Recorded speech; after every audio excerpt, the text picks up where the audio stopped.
In this video I will show you how to perform an a priori power analysis for a path model with the R package semPower. That is, how to calculate the necessary sample size for your path model. semPower is an R package, but you can use the results of semPower for path analyses with other SEM programs as well. For instance, AMOS or Stata. So the results are not only valid for lavaan. First, of course, we have to install the packages once, and then each time we use them, load them with the library command. This is the example model for which I will perform power analyses. There are two very different types of power calculations you could do for a path model. You can calculate the power or the necessary sample size for the model test, for testing whether the model fits the data, and you can calculate the power or the sample size for significance testing specific paths in your path model. And I think the second one is the more common one, because in most cases you will have hypotheses not about the full model, but about specific effects in your model. But I will show you both types of analyses. Let's start with the power calculation for the full model. In order to do that, first we need the degrees of freedom of this model. There are different ways to get at the number of degrees of freedom. You could calculate them by hand, by counting the number of estimated parameters in this model, and then calculating how many empirical informations are in this model, and then calculating the difference. If you have a lavaan model, there's a much easier way. You can directly extract the degrees of freedom from your lavaan model definition. Here I have the model definition for this model, and then I can use the function semPower.getDF, get degrees of freedom, on this model definition, and then I will get the degrees of freedom. And here we get 6 degrees of freedom. With this number we can now calculate the necessary sample size. For that we use the function semPower.apriori. Here the effect size, so how large or small a deviation between theoretical model and data do we want to be able to detect. In this case, I use the RMSEA, and there one possible cutoff value would be 0.06. Then alpha, almost always 0.05. The power you want, in this case 0.80, and the degrees of freedom.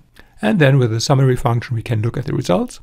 We get a graph. I, in general, don't even look at that. I think it's not that helpful. I only look at the numbers. And in this case, there's one crucial number, required numbers of observations, 631. That's crazily high.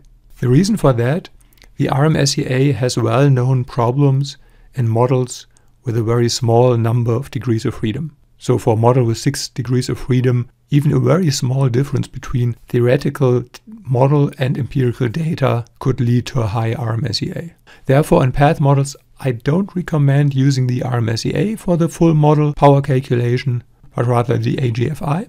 For that, in the literature, the cutoff value would be 0.90. So again, the same function, semPower a priori, 0.90, then as a fit index AGFI, alpha and power and degrees of freedom. And for this, we also need an additional parameter, the number of variables. In our example, there are 6 variables. And here's our sample size, 157. So with 157, you would be able to detect differences between the theoretical model and the empirical data. Now to the second case, which is more common if you want to test specific effects. Let's say we want to test this effect here from the first independent variable to the first mediator. That's one of our hypotheses, and now we want to see how large a sample do we need in order to find that with a power of 0.80. This gets a little bit more complicated, because if you compare it, let's say, to a power calculation for a regression, in a path analysis, everything is connected to everything. So in order to perform a power analysis, we not only need an assumption about the effect size for this specific path we want to test, but for all other parameters as well. So we need for all paths in the model assumptions how large they are, and for the correlations in the model assumptions how large they are. Only then can we perform the power analysis. In order to give the program this information, we need 2 matrices, a beta matrix for all the directional paths and the psi matrix for the correlations. Let's start with the beta matrix. In each line, there are the effects on the specific variable. And I would start from left to right, so first line independent variable 1, second line independent variable 2, and so on. So the first line are the effects on the first independent variable. But there are none. There are no one-sided arrows pointing at those variables. The first non-zero values we get for mediator 1, because here we have two arrows, one arrow from IV1 and one arrow from IV2. So this here is the effect from the first independent variable to the first mediator, and this from the second independent variable to the first mediator, and so on. And here in this line we need to write the number of variables we have. The same for the psi matrix. Here we put in the correlations, or in the case of endogenous variables like the mediators or the dependent variables, the residual correlations. And it has to be symmetrical, so each correlation has to be in the model twice. So those two are the correlation between the two independent variables, and those two are the correlations or the residual correlations between the two dependent variables. Now we can perform the power analysis with the function semPower.powerPath. Type is a priori because we want to know the sample size. Here I've put in the names of the beta and the psi matrices I specified earlier. Then the null effect, in this case beta equals 0 because we want to test one specific effect. I will show you another option later on. And then crucially, which effect do we want to test? For which of the different effects in the beta matrix do we want to perform a power analysis? 3.1 is third line, first column in the beta matrix. This one here. So this is a power calculation for the effect from the independent variable 1 to the mediator 1. If you have hypotheses about more than one effect, then you will have to run the power analysis repeatedly for each effect and take the larger sample size that results. Lambda, here you just put in the number of variables you have, and then alpha and power. And here we get a sample size of 79. Since it's possible to make errors with the psi matrix and the beta matrix, it can be a good idea to check whether you have specified your model correctly. For that you can use this code.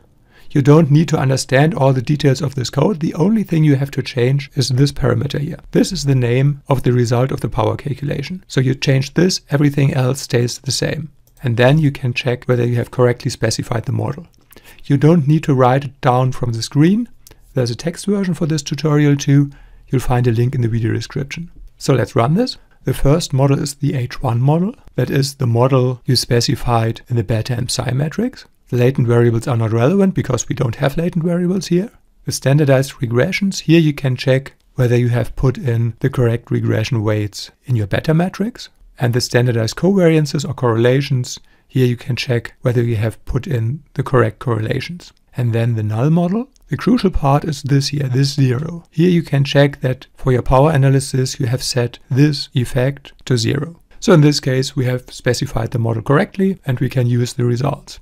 In many cases that's sufficient, but from time to time you may want to test a hypothesis that two effects are different from each other. Let's say we want to test whether the effect from the first mediator on the first dependent variable is significantly larger than the effect from the second mediator on the first dependent variable. Again, we use the function PowerPath, type a priori. We can use the same beta and psi matrices. What changes is the null effect. Now we have to write here as null effect type beta x equals beta z. And what changes is the null which, because now we need to list two different effects because we want to compare two effects. So we use the list function and then the two effects. This is fifth line, third column. That is the effect from the first mediator on the first dependent variable. And fifth line, fourth column, the effect from the second mediator on the first dependent variable. And the rest stays the same. Lambda, number of variables, alpha and power. And here we need a much larger sample size of 448.